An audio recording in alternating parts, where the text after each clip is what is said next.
Good morning विद्यार्थियों। हम उत्प्रेरक के बारे में अध्ययन कर रहे थे और इस टॉपिक में हमने उत्प्रेरक की परिभाषा, उत्प्रेरक की विशेषताएं और भौतिक अवस्था के आधार पर उत्प्रेरक के प्रकारों के बारे में अध्ययन कर चुके थे। आज हम इसके जो प्रकार हैं वो किसके आधार पे? क्रिया के आधार पर उत्प्रेरक के जो प्रकार हैं उनका अध्ययन करेंगे। और क्रिया के आधार पे यदि हम बात करें तो सबसे पहला प्रकार हमारे पास आता है धनात्मक उत्प्रेरक।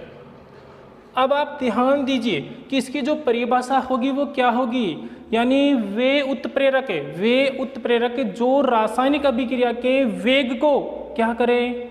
बढ़ा दे, वह उत्प्रेरक क्या कहलाएगा? धनात्मक उत्प्रेरक कहलाएगा। तो क्या बात की मैंने परिभाषा में? किसी रासायनिक अभिक्रिया के वेग को क्या करे? बढ़ा दे, तो वह उत्प्रेरक क्या कहलाएगा? धनात्मक उत्प्रेरक कहलाएगा। तो अब आप इसका एक उदाहरण देखें, एग्जाम्पल क्या होगा इसका। और एग्जाम्पल के लिए हम बात कर सकते हैं कि पोटेशियम क्लोरेट का अपघटन KClO3 का किसकी उपस्थिति में होगा? मैग्नीज डाइऑक्साइड की उपस्थिति में MnO2। और इसको हम क्या कर रहे हैं? गर्म। जब इसका अपघटन होगा तो क्या बनेगा?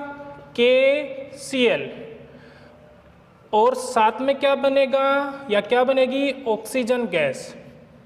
संतुलित आप यहाँ पे कर सकते हैं इसको। अब आप इस अभिक्रिया में देखिए कि इस अभिक्रिया में जो मैग्नीज डाइऑक्साइड है वह क्या है? एक उत्प्रेरक है। और यह उत्प्रेरक क्या कर रहा है? इस अभिक्रिया की दर को क्या कर रहा है या अभिक्रिया के वेग को क्या कर रहा है? बढ़ा रहा है। और जब अभिक्रिया के वेग को बढ़ाएगा कोई भी उत्प्रेरक, तो वह उत्प्रेरक किस नाम से जाना जाएगा? धनात्मक उत्प्रेरक के नाम से। तो हम क्या कह सकते हैं यहाँ पे MnO2 यानी मैग्नीज डाइऑक्साइड कौन सा उत्प्रेरक है? धनात्मक उत्प्रेरक है। इसके अलावा हम एक एग्जाम्पल की और बात करें इसमें, जब सल्फर डाइऑक्साइड ऑक्सीजन के साथ क्या करेगी? क्रिया, तो उत्पाद के रूप में क्या बनेगा? SO3 यानी सल्फर ट्राइऑक्साइड। अब यहाँ पे जो उत्प्रेरक होगा वो क्या होगा? NO यानी नाइट्रिक ऑक्साइड। अब ये जो नाइट्रिक ऑक्साइड है यह क्या करता है? अभिक्रिया की दर को या अभिक्रिया के वेग को क्या करता है? बढ़ा देता है। और जब अभिक्रिया के वेग को बढ़ाएगा कोई उत्प्रेरक, तो वह किस नाम से जाना जाएगा? धनात्मक उत्प्रेरक के नाम से जाना जाएगा। तो यहाँ पे NO और MnO2 यानी मैग्नीज डाइऑक्साइड दोनों ही क्या हैं? धनात्मक उत्प्रेरक हैं। इसके बाद हम बात करेंगे किसके बारे में? दूसरा जो प्रकार है हमारा वह है ऋणात्मक उत्प्रेरक के बारे में।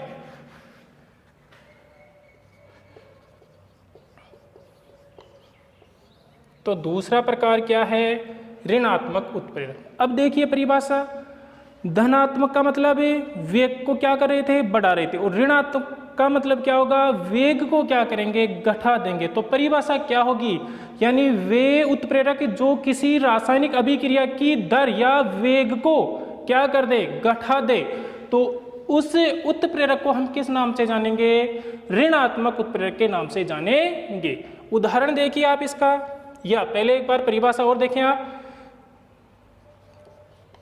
किसी रासायनिक अभिक्रिया की दर या क्या बोल सकते हैं? वेग को क्या करेगा? घटा देगा। और जब वेग को घटा देगा तो वह उत्प्रेरक किस नाम से जाना जाएगा? ऋणात्मक उत्प्रेरक के नाम से जाना जाएगा। अब यहाँ पे हम एग्जाम्पल की बात करें तो देखिए इसके जो एग्जाम्पल हैं मोस्ट हैं, ध्यान दें एग्जाम में पूछा जा सकता है इन एग्जाम्पल के बारे में। किसके? ऋणात्मक उत्प्रेरक के जो एग्जाम्पल है। तो इसका जो पहला एग्जाम्पल है वह है हाइड्रोजन परऑक्साइड का अपघटन। और हाइड्रोजन परऑक्साइड का जब अपघटन किसकी उपस्थिति में किया जाए, ग्लिसरॉल की उपस्थिति में, तो इसके अपघटन की दर क्या हो जाती है, घट जाती है। क्या बताया मैंने कि जब हाइड्रोजन परऑक्साइड का जो अपघटन है वो किसकी उपस्थिति में किया जाए, ग्लिसरॉल की उपस्थिति में किया जाए, तो यहाँ पे जो ग्लिसरॉल है जो किसका कार्य करेगा, ऋणात्मक उत्प्रेरक का कार्य करेगा। और यह जो ऋणात्मक उत्प्रेरक है जो अभिक्रिया की दर को क्या कर देगा, घटा देगा। तो देखिए उदाहरण है, हाइड्रोजन परऑक्साइड H2O2 का जब अपघटन होगा तो क्या बनेगा, H2O प्लस O2। अभिक्रिया आप संतुलित कर सकते हैं। अब यहाँ पे आप ध्यान दीजिए कि जो इसका अपघटन है वो किसकी उपस्थिति में किया जा रहा है, ग्लिसरॉल की उपस्थिति में, ग्लिसरॉल की उपस्थिति में। अब यहाँ पे ध्यान दीजिए कि जो ये ग्लिसरॉल है, यह ग्लिसरॉल किसका कार्य कर रहा है, ऋणात्मक उत्प्रेरक का कार्य कर रहा है। किसका कार्य कर रहा है, ऋणात्मक उत्प्रेरक का कार्य कर रहा है। जब यह ऋणात्मक उत्प्रेरक का कार्य करेगा तो यह हाइड्रोजन परऑक्साइड के अपघटन की दर को क्या कर देगा, घटा देगा। इसलिए आप ध्यान दें, एग्जाम में प्रश्न पूछा जाता है कि हाइड्रोजन परऑक्साइड का संग्रहण ग्लिसरॉल में क्यों किया जाता है। क्या बोला मैंने प्रश्न कि हाइड्रोजन जो परऑक्साइड है इसका जो संग्रहण है वो ग्लिसरॉल में क्यों किया जाता है। तो आप इसका उत्तर क्या देंगे कि ग्लिसरॉल एक क्या है, ऋणात्मक उत्प्रेरक है जो हाइड्रोजन परऑक्साइड के अपघटन की दर को क्या करता है, घटा देता है। इसलिए हाइड्रोजन परऑक्साइड को किस में रखा जाता है, ग्लिसरॉल में। रखने का मतलब संग्रहण किस में किया जाएगा, ग्लिसरॉल में किया जाता है। दूसरा एग्जाम्पल भी देखिए आप इसमें। दूसरा एग्जाम्पल है किसका, क्लोरोफॉर्म का। क्लोरोफॉर्म का जब ऑक्सीकरण होता है तो उसके द्वारा फोस्जीन गैस का निर्माण होता है। जब क्लोरोफॉर्म का क्या होता है, ऑक्सीकरण, तो किसका निर्माण होता है, फोस्जीन का। और इस फोस्जीन न बने या इसके अपघटन की दर या इसकी जो अभिक्रिया की दर है वो घट जाए, इसलिए हम किसका प्रयोग करेंगे, एथिल एल्कोहल का यानी एथेनॉल का प्रयोग करेंगे। तो देखिए मैंने क्या बोला, क्लोरोफॉर्म, क्लोरोफॉर्म का सूत्र क्या होगा, CHCl3।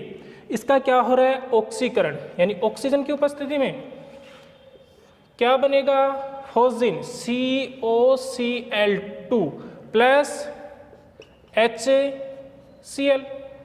अभिक्रिया को आप संतुलित यहाँ पे आप कर सकते हैं 2 से गुणा करके। तो देखिए संतुलित हुई है या नहीं। क्लोरीन कितने हो गया, 3 गुणा 2 यानी 6, यहाँ पे 2 4 और 2 6, और ऑक्सीजन 2 और यहाँ पे भी कितनी है 2, कार्बन संतुलित है। तो आप इस अभिक्रिया में देखिए कि इस अभिक्रिया यानी क्लोरोफॉर्म का ऑक्सीकरण की दर को कम करने के लिए किसका प्रयोग किया जाएगा, एथेनॉल का प्रयोग किया जाएगा। एथेनॉल का सूत्र क्या होगा, C2H5OH। तो इस एथेनॉल की उपस्थिति में क्लोरोफॉर्म के ऑक्सीकरण की दर क्या हो जाती है, घट जाती है। तो यह जो क्लोरो यहाँ पे जो क्या है एथिल एल्कोहल या एथेनॉल, यह किसका कार्य कर रहा है, ऋणात्मक उत्प्रेरक का कार्य कर रहा है। तो हमने 2 प्रकार पढ़े, एक क्या पढ़ा धनात्मक और दूसरा क्या पढ़ा ऋणात्मक उत्प्रेरक। इसके बाद हम तीसरा प्रकार पढ़ते हैं, किसके आधार पे, क्रिया के आधार पे। और तीसरा प्रकार है हमारे पास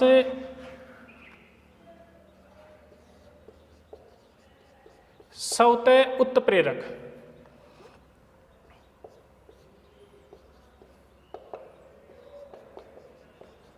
देखो नाम से ही पता चल रहा है कि इसकी परिभाषा क्या होगी। रासायनिक अभिक्रियाओं के दौरान, रासायनिक अभिक्रियाओं के दौरान बना उत्पाद स्वयं में किसका कार्य करे, उत्प्रेरक का, तो उसे हम क्या बोलेंगे, स्वतः उत्प्रेरक। क्या हुई परिभाषा, किसी रासायनिक अभिक्रिया में, किसी रासायनिक अभिक्रिया में बना उत्पाद स्वयं में किसका कार्य करे, उत्प्रेरक का, स्वयं किसका कार्य करे, उत्प्रेरक का कार्य करे, अर्थात अभिक्रिया की दर या अभिक्रिया का वेग क्या हो जाए, बढ़ जाए। तो उस उत्प्रेरक को किस नाम से जानते हैं, स्वतः उत्प्रेरक के नाम से जानते हैं। आप इसका एक एग्जाम्पल देखिए और उसके बाद ये आपको आसानी से समझ में आएगा।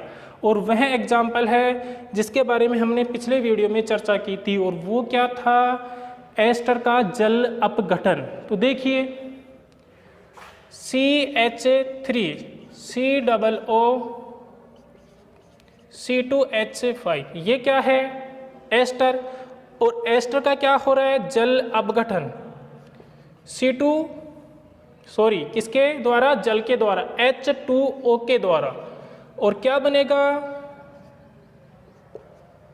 CH3 COOH प्लस में क्या बनेगा, C2H5OH यानी एथेनॉल।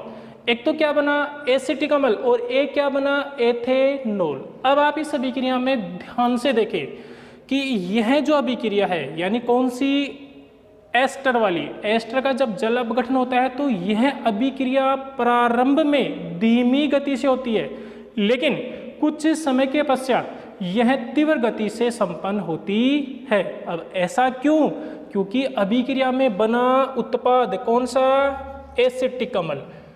कौन है ये, एसिटिक अम्ल किसका कार्य करेगा, स्वतः उत्प्रेरक का कार्य करेगा, स्वतः उत्प्रेरक का कार्य करेगा। तो क्या बताया मैंने कि जब एस्टर का क्या होगा, जल अपघटन, और जब जल अपघटन होगा तो उत्पाद के रूप में क्या बनेगा, एसिटिक अम्ल और एथेनॉल। अब यहाँ पे जो एसिटिक अम्ल है यह इस अभिक्रिया के लिए किसका कार्य कर रहा है, स्वतः उत्प्रेरक का कार्य कर रहा है। तो अभिक्रिया की जो प्रारंभ में है जो क्रिया है या जो दर है वो धीमी गति से होगी, लेकिन जैसे ही एसिटिक अम्ल की कुछ मात्राएं बनना शुरू होगी तो यह अभिक्रिया के वेग को क्या करेगा, बढ़ा देगा। तो आप ध्यान दीजिए, एग्जाम में आपको एक अभिक्रिया देके या ये अभिक्रिया देके पूछा जाए कि इस अभिक्रिया में उत्प्रेरक कौन सा है, तो आप बता सकते हैं कि यहाँ पे जो उत्प्रेरक है वो कौन सा है, एसिटिक अम्ल। तो आपको इस उदाहरण से समझ में आ गया होगा कि स्वतः उत्प्रेरक कौन सा है या स्वतः उत्प्रेरक की परिभाषा क्या होगी। इसके बाद हम बात करते हैं किसके बारे में, जो हमारे पास चौथा प्रकार है इसमें, और वह क्या है,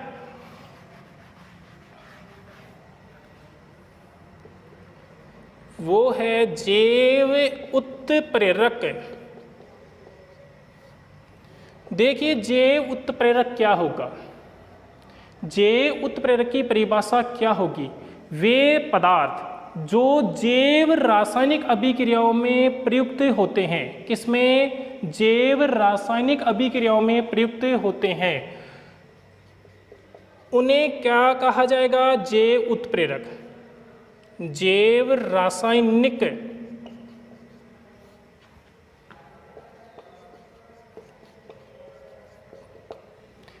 रासायनिक अभिक्रियाओं में प्रयुक्त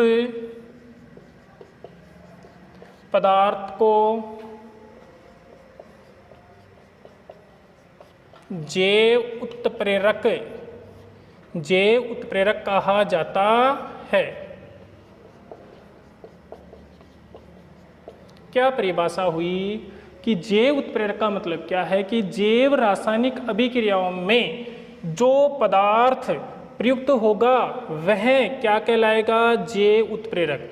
अब यहाँ पे ध्यान दीजिए, जैव रासायनिक अभिक्रिया का मतलब क्या है, यानी सजीवों में, किस में हो रही है ये, सजीवों में होने वाली कौन सी उपापचय क्रियाएं, उपापचय क्रिया, सजीवों में होने वाली उपापचय क्रियाएं को क्या कहा जाता है, जैव रासायनिक अभिक्रियाएं, और इनमें जो प्रयुक्त होते हैं उन्हें हम क्या कहते हैं, जैव उत्प्रेरक। अब यहाँ पे आप ध्यान देना कि जो जैव उत्प्रेरक हैं उन्हें क्या कहा जाएगा, एंजाइम। ये जो जैव उत्प्रेरक है या जैव उत्प्रेरक के रूप में जो कार्य करेगा उसे क्या नाम दिया जाएगा, एंजाइम। तो जो जैव उत्प्रेरक है वो एक तरह से क्या है, एंजाइम है। एंजाइम का मतलब क्या है, एंजाइम का मतलब क्या है, एंजाइम क्या होते हैं, उच्च अणुभार वाले क्या होते हैं, ये नाइट्रोजन युक्त कार्बनिक यौगिक होते हैं। उच्च अणुभार वाले नाइट्रोजन युक्त कार्बनिक यौगिक होते हैं, उन्हें हम किस नाम से जानते हैं, एंजाइम के नाम से जानते हैं। और जो एंजाइम की जो क्रिया है वो क्या होती है, विशिष्ट होती है। एंजाइम की क्रिया क्या होती है, विशिष्ट होती है। विशिष्ट का मतलब यहाँ पे कि एक एंजाइम एक ही रासायनिक अभिक्रियाओं को क्या कर सकता है, उत्प्रेरित कर सकता है। उसे हम किस नाम से जानते हैं कि एंजाइम की क्रिया क्या होती है, विशिष्ट होती है। यदि हम इसके उदाहरणों की बात करें तो वो देखिए, उदाहरण क्या होंगे इसके, एग्जाम्पल।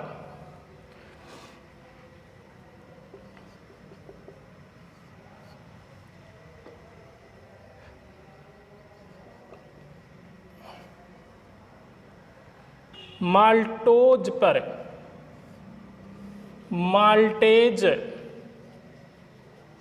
माल्टोज पर माल्टेज एंजाइम क्रिया करता है तो इसको किस में बदल देता है, ग्लूकोज में बदल देता है। तो यहाँ पे जो ये माल्टेज एंजाइम है वह किसका कार्य कर रहा है, उत्प्रेरक का। और उत्प्रेरक कौन सा है, यह है जैव उत्प्रेरक है। कौन सा है, जैव उत्प्रेरक है। दूसरा एग्जाम्पल आप देखिए, NH2 single bond C double bond O और सिंगल बॉन्ड के साथ क्या लिखा मैंने, NH2। इसका क्या होगा, अपघटन किसके साथ में, जल के साथ में, तो क्या बनेगा, अमोनिया प्लस में CO2। अब यहाँ पे आप देख सकते हैं ये क्या है, यूरिया, यानी यूरिया किस में चेंज हो गया, अमोनिया में, लेकिन किस उत्प्रेरक की, और वह उत्प्रेरक कौन सा है, यूरिएज एंजाइम। और यहाँ पे जो यूरिएज एंजाइम है वह कौन सा है, जैव उत्प्रेरक। और जब ये जैव उत्प्रेरक है तो इसे किस नाम से जान सकते हैं हम, एंजाइम के रूप में, या एंजाइम कह सकते हैं कि यूरिएज एक क्या है, एंजाइम है जो किस पर क्रिया कर रहा है, यूरिया पे, और यूरिया को किस में बदल रहा है, अमोनिया में बदल रहा है। तो जो जैव उत्प्रेरक है उसका मतलब ही क्या है, एंजाइम। और जैव उत्प्रेरक क्या करते हैं, सजीवों में उपापचय क्रियाओं के लिए ये क्या होते हैं, प्रयुक्त होते हैं। और सजीवों में उपापचय क्रियाओं का मतलब जैव रासायनिक अभिक्रियाओं में ये काम में आते हैं। तो इस प्रकार से हमने किसके बारे में पढ़ा, भी जैव उत्प्रेरक के बारे में पढ़ा। और हमने जो चारों प्रकार थे किसके आधार पे, क्रिया के आधार पे, उनका हमने अध्ययन किया। अब जो हमारा अगला टॉपिक है वह क्या है, उत्प्रेरक की क्रियाशीलता के आधार पर, यानी हम किसके बारे में बात कर रहे हैं, उत्प्रेरक की क्रियाशीलता के आधार पर।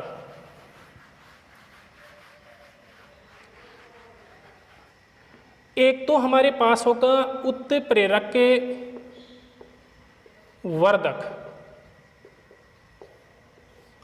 और एक होगा हमारे पास उत्प्रेरक के विष। इनका जो प्रकार है हम किसके आधार पे बात कर सकते हैं, जो इनका जो हमने प्रकार बताया वो किसके आधार पे, उत्प्रेरक की क्रियाशीलता के आधार पे दो पदार्थ होते हैं, एक होता है उत्प्रेरक वर्धक और एक होता है उत्प्रेरक विष। अब इनका मतलब क्या है, देखिए इनकी परिभाषा क्या होगी। वे पदार्थ जिन्हें अभिक्रिया के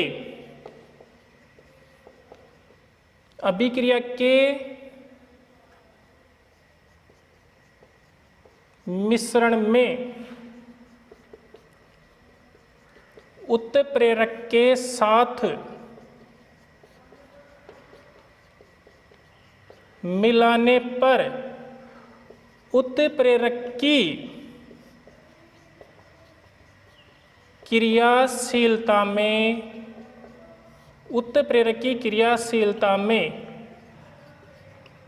वृद्धि करते हैं, उन्हें किस नाम से जाना जाता है, उत्प्रेरक वर्धक के नाम से जाना जाता है। तो दोबारा देखिए परिभाषा क्या हुई, वे पदार्थ जिन्हें अभिक्रिया के मिश्रण में उत्प्रेरक के साथ मिलाने पर किसकी, उत्प्रेरक की क्रियाशीलता में, ध्यान दीजिए यहाँ पे एक शब्द, उत्प्रेरक की क्रियाशीलता में क्या करते हैं, वृद्धि करते हैं, उन्हें हम किस नाम से जानते हैं, उत्प्रेरक वर्धक के नाम से जानते हैं।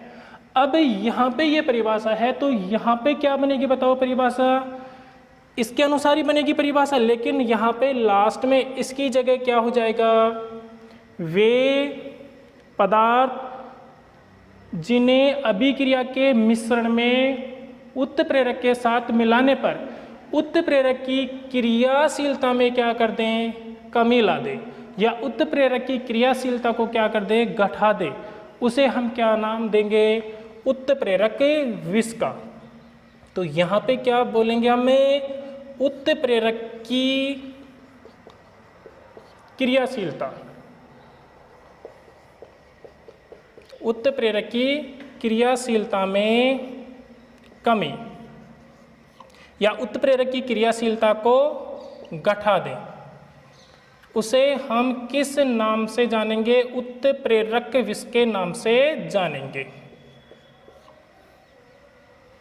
तो दोनों की परिभाषा में आप अंतर भी कर सकते हैं कि एक तो क्या कर रहा है, उत्प्रेरक की क्रियाशीलता को बढ़ा रहा है, और दूसरा उत्प्रेरक की क्रियाशीलता को क्या कर रहा है, घटा रहा है। अब यहाँ पे आप ध्यान दीजिए कि जो उत्प्रेरक वर्धक है वह अभिक्रिया को प्रारंभ नहीं करता है, या हम कह सकते हैं कि यह उत्प्रेरक नहीं है, यह तो केवल उत्प्रेरक की क्रियाशीलता को बढ़ाता है या फिर घटाता है। तो मैं क्या बता रहा हूं आपको कि उत्प्रेरक वर्धक और उत्प्रेरक विष का मतलब क्या है कि ये स्वयं उत्प्रेरक नहीं है, ये तो अभिक्रिया के जो भाग ले रहा है कौन है, उत्प्रेरक है, उसकी क्रियाशीलता को या तो बढ़ा देते हैं या फिर घटा देते हैं। जो बढ़ाएगा वह उत्प्रेरक वर्धक कहलाएगा, और जो घटाएगा किसकी, उत्प्रेरक की क्रियाशीलता को, वह किस नाम से जाना जाएगा, उत्प्रेरक विष के नाम से जाना जाएगा। अब हम इसके एग्जाम्पल देख सकते हैं। यहाँ पे एग्जाम्पल क्या होगा इसका, मैंने लिखा है यहाँ पे एफ, हम बात कर लेते हैं पहले उदाहरण में, वनस्पति तेल, और वनस्पति तेल की क्रिया किसके साथ हो रही है, हाइड्रोजन के साथ, और जब हाइड्रोजन के साथ होगी तो आपको पता है क्या बनेगा, क्या बनेगा, वनस्पति घी यहाँ पे प्राप्त होगा। अब यहाँ पे आप देखिए जो कि वनस्पति तेल हाइड्रोजन या वनस्पति तेलों का क्या होगा, हाइड्रोजनीकरण होगा, तो उससे क्या बनेगा, वनस्पति घी बनेगा। किसकी उपस्थिति में, क्या होगा, निकिल उत्प्रेरक की उपस्थिति में बनेगा। अब यहाँ पे जो निकिल उत्प्रेरक है वह तो अपना काम कर रहा है, लेकिन यदि इस अभिक्रिया में हम इस निकल की यानी जो उत्प्रेरक है इसकी क्रियाशीलता को क्या करना चाहिए, बढ़ाना चाहिए, तो यहाँ पे हम एक वर्धक का प्रयोग करेंगे और वह वर्धक होगा Cu यानी कॉपर। तो अब आप ध्यान दीजिए, इस कॉपर को हमने अभिक्रिया के मिश्रण में किसके साथ मिलाया है, उत्प्रेरक के साथ मिलाया है, यानी Cu यहाँ पे उत्प्रेरक नहीं है, यह क्या है, उत्प्रेरक वर्धक है जो किसकी क्रियाशीलता को बढ़ा रहा है, निकल की क्रियाशीलता को क्या करता है, बढ़ाता है। और आपको पता है जब निकल की क्रियाशीलता बढ़ेगी तो अभिक्रिया का वेग भी बढ़ेगा। तो ध्यान दीजिए कि जो उत्प्रेरक वर्धक है वो केवल किस में परिवर्तन करता है, उत्प्रेरक की क्रियाशीलता में परिवर्तन करता है, उसकी क्रियाशीलता को क्या करता है, बढ़ा देता है। तो यहाँ पे जो Ni ये तो क्या है, उत्प्रेरक है, जबकि ध्यान दीजिए Cu क्या है, उत्प्रेरक वर्धक है।